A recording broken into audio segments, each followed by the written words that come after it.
नमस्कार दोस्तों, काशी हिंदी संस्थान में आप सभी का स्वागत है। आज के हमारे इस प्रहार बैच में हम जो है कि व्याकरण से संबंधित जो पैसेज है, कम्प्रिहेंशन जो पैसेज आप लोगों को दिया जाएगा, उससे जो है कैसे कैसे प्रश्न पूछे जाएंगे आपके एग्ज़ाम में, उसका प्रारूप लेकर के हम आपके सामने आए हैं। आज जो है कि इस सत्र को लेकर के आए हैं। आइए पहले हम पैसेज को देखते हैं, पढ़ते हैं कि पैसेज में लिखा क्या हुआ है। भारतवर्ष अपनी आध्यात्मिकता के लिए प्रारंभ से ही प्रसिद्ध है। वैराग्यपूर्ण जीवन, त्याग, तपस्या, बलिदान और संतोष आदि में ही यहाँ के निवासियों ने परम शांति का अनुभव किया है। उनकी दृष्टि में भौतिकवाद एक हास्यास्पद एवं हेय विषय था। उनके सिद्धांत थे ब्रह्म ही सत्य और जगत मिथ्या है। हे ईश्वर, यह सब कुछ तुम्हारा ही है, अतः तुम्हारे ही अर्पण है। उनकी दृष्टि में शारीरिक शक्ति आत्मिक शक्ति के समक्ष नगण्य थी। शारीरिक नाशवान है, फिर नाशवान वस्तु के लिए सुख और शांति प्रश्न ही क्या। अहिंसा के महत्व को समझने वाले भारतीय मनुष्यों को हिंसा की आवश्यकता ही नहीं थी। वे तमोगुण से दूर सतोगुण के स्वामी थे। सैनिक शिक्षा एवं हिंसा वृत्ति का घनिष्ठ संबंध होने के कारण सैनिक शिक्षा जन सामान्य के लिए वर्जित थी। यह केवल शासक तथा शासक वर्ग तक ही सीमित थी। वे युद्ध कला में पारंगत थे तथा राष्ट्र के लिए सम्मान के लिए प्राणों का बलिदान कर देते थे। किंतु देश की जनता का बड़ा भाग धर्म भीरू था।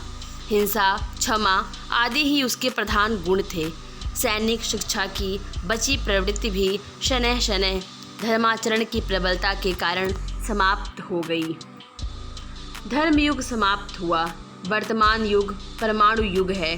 चारों ओर हाहाकार और युद्ध की विभीषिकाएं ही सर्वत्र दृष्टिगोचर हो रही हैं। एक राष्ट्र बलात् दूसरे को अपने आधिपत्य में करना चाहता है। बड़े बड़े कूटनीतिज्ञ रात दिन इसी बात का चिंतन करते हैं कि दूसरे राष्ट्र को कैसे नीचा दिखाया जाए। हिरोशिमा तथा नागासाकी के रोमांचकारी विध्वंसात्मक दृश्यों ने विश्व की सिराओं में सिहरन पैदा कर दी है। प्रत्येक राष्ट्र केवल अपने अस्तित्व की रक्षा के लिए ही प्रयत्नशील है। अनेक बलिदान, साधना और तपस्या के बाद हमने ही स्वतंत्रता प्राप्त की है। इन पैसेज को पढ़ने के बाद अब हम जो इससे महत्वपूर्ण जो प्रश्न बन सकते हैं उसके प्रारूपों की चर्चा करेंगे। आइए पहला प्रश्न देखते हैं क्या है। भारतवर्ष किस लिए प्रसिद्ध है? इसमें ऑप्शन दिया है सामाजिक, भौतिकता, आध्यात्मिकता या ऐतिहासिकता। ये सभी प्रश्न पैसेज से ही पूछे गए हैं, आप लोग देख लीजिएगा। इसका जो जवाब होगा वह आध्यात्मिकता होगा। दूसरा नंबर प्रश्न है वैराग्यपूर्ण जीवन, त्याग, बलिदान और संतोष आदि से निवासियों को क्या अनुभव हुआ? प्रेम, द्वेष, श्रद्धा या परम शांति? तो इसका जवाब होगा परम शांति। तीसरा नंबर प्रश्न है किस गुण से आंतरिक परम संतुष्टि मिलती है? वैराग्यपूर्ण जीवन, त्याग से, तपस्या व बलिदान से या उपरोक्त सभी? तो इसका जवाब होगा उपरोक्त सभी। चौथा नंबर प्रश्न है यहाँ के निवासियों की दृष्टि में भौतिकवाद कैसा विषय था? प्रेम में विषय था, परम शांति, या फिर यहाँ पर परम शांति के बाद परम सुख होगा या हास्यास्पद होगा? तो इसका जवाब है हास्यास्पद। पांचवा नंबर प्रश्न है भारतवर्ष की आध्यात्मिकता में मुख्य सिद्धांत क्या था? ब्रह्म ही सत्य है, जगत ही सत्य है, भौतिकवाद ही सत्य है या उपरोक्त सभी? तो इसका जवाब होगा ब्रह्म ही सत्य है। छठा नंबर प्रश्न है उनकी दृष्टि में आत्मिक शक्ति के समक्ष क्या नगण्य था? क्या नगण्य था? भौतिक शक्ति, शारीरिक शक्ति, धार्मिक शक्ति या मानसिक शक्ति? तो इसका जवाब होगा शारीरिक शक्ति। सातवां नंबर प्रश्न है आत्मिक शक्ति क्या है? मन से संबंधित है, हृदय से संबंधित है, आत्मा से संबंधित है या इनमें से कोई नहीं? तो इसका जवाब होगा आत्मा से संबंधित है। आठवां नंबर प्रश्न है हे ईश्वर, यह सब कुछ तुम्हारी ही है, किसके लिए, किसके अर्पण है? हमारे, मेरे, तुम्हारे या फिर आपके? तो इसका जवाब होगा तुम्हारे। नौवां नंबर प्रश्न है क्या नाशवान है?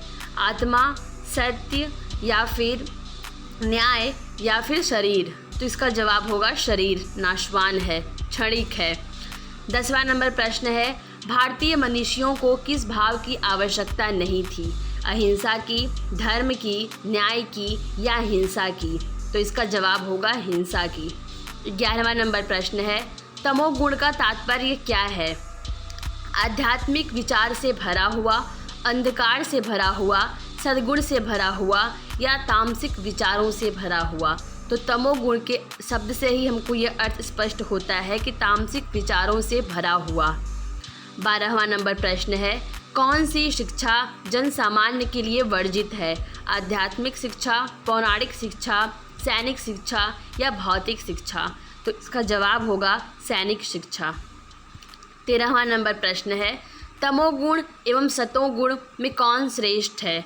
तमोगुण या सतोगुण? तो इसका जवाब होगा दोनों या फिर इनमें से कोई नहीं। तो इसका जवाब होगा सतोगुण। सतोगुण और तमोगुण में सतोगुण को श्रेष्ठ माना गया है क्योंकि यह सात्विक विचारों का पोषक है।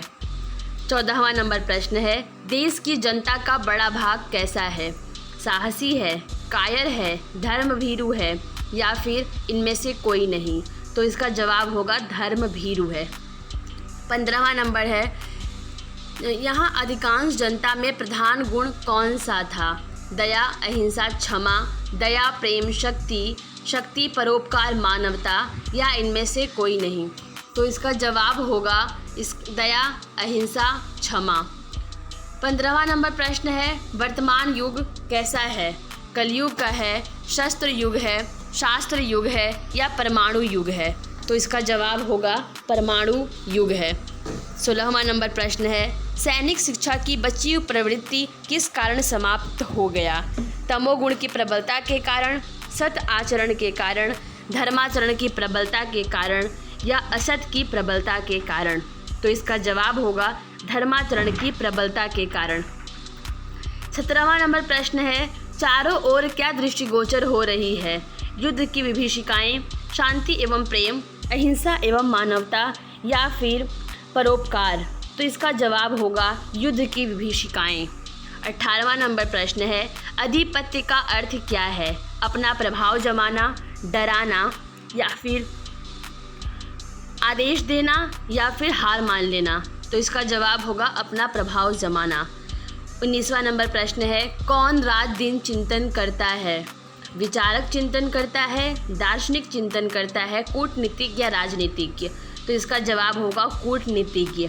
20वां नंबर प्रश्न है, बलात् का क्या अर्थ है? प्रेम से, द्वेषपूर्वक या ज़बरदस्ती या इनमें से कोई नहीं? तो बलात् का अर्थ होता है ज़बरदस्ती करना। 21वां नंबर प्रश्न है कि किन शहरों में विध्वंसात्मक दृश्य देखे गए? न्यूयॉर्क, शिकागो में, कराची, इस्लामाबाद में, हिरोशिमा, नागासाकी में या टोक्यो, याहोयामा में? तो इसका जवाब होगा हिरोशिमा और नागासाकी में। 22वां नंबर प्रश्न है, प्रत्येक राष्ट्र केवल किस लिए प्रयत्नशील हैं? अपनी सीमा की रक्षा के लिए, सार्वभौमिकता की रक्षा के लिए या फिर शक्ति की रक्षा के लिए या अस्तित्व की रक्षा के लिए? तो इसका जवाब होगा अपने अस्तित्व की रक्षा के लिए। 23वां नंबर प्रश्न है और आज के ये सत्र का अंतिम प्रश्न भी है, किसी प्रयास के बाद हमने स्वतंत्रता प्राप्त की है? तपस्या, साधना, बलिदान या उपरोक्त सभी? तो इसका जवाब होगा उपरोक्त सभी। तो आप लोग को ये जो प्रश्न है वो पैसेज से ही पूछे गए हैं, उस पैसेज से कैसे कैसे प्रश्न बन सकते हैं उसका नमूना हम आज के सत्र में दिए। आप लोग खुद भी जो है कि उसमें से इन प्रश्नों के जो है कि उत्तर खोजने का प्रयास कीजिएगा। धन्यवाद।